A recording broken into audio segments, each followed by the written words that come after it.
What if I told you your manly desires are not your enemy? Most men have been programmed to think that desire is a problem. I don't believe that's true.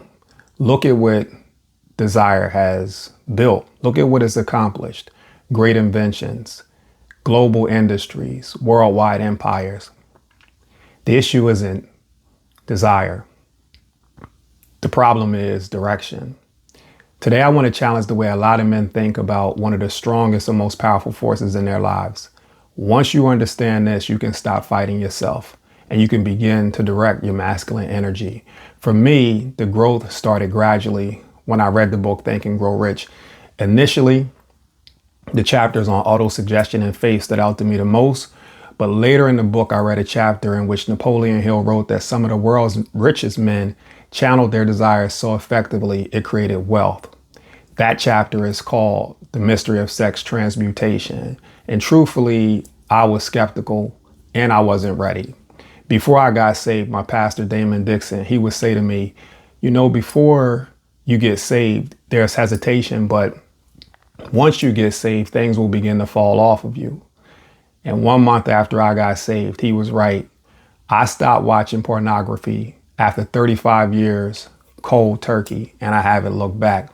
What I've learned is that it's all about guided manhood, because you want to be able to control your desires so they don't destroy you. Now, your season of transformation may be different than mine, but I can guarantee you this, there will be new habits brought on by transmutation. For me, I've started engaging in abstinence where I don't have sex multiple times a year intentionally. It's not something that I've been forced to do, but it helps with self-mastery. I went from being someone who drank alcohol on occasion. Now, today, I never drink alcohol at all. And it doesn't feel like a suppression of vices. It feels more like a direction of purpose. And let me be clear, fire is good.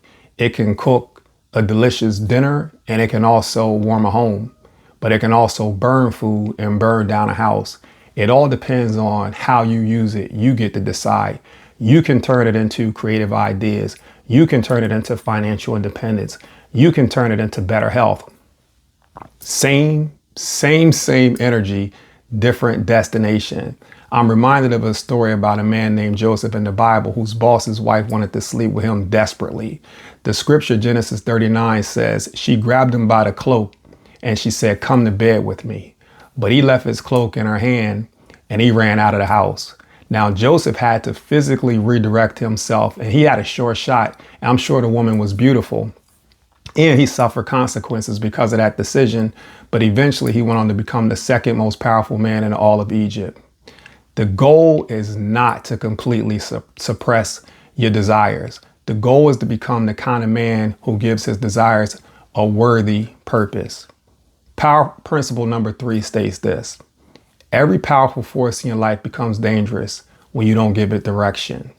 You have to give it direction and you have to govern yourself. So the question that I have for you is, what are you doing with your masculine energy? If this message has influenced the way you think, subscribe. If you know another man who needs to hear this, share this video with them. Together, we're building a community of men who are committed to becoming. Every week, we'll expose one lie, uncover one truth, and we'll share one power principle to help you become the man your future is waiting for. Until next time, become.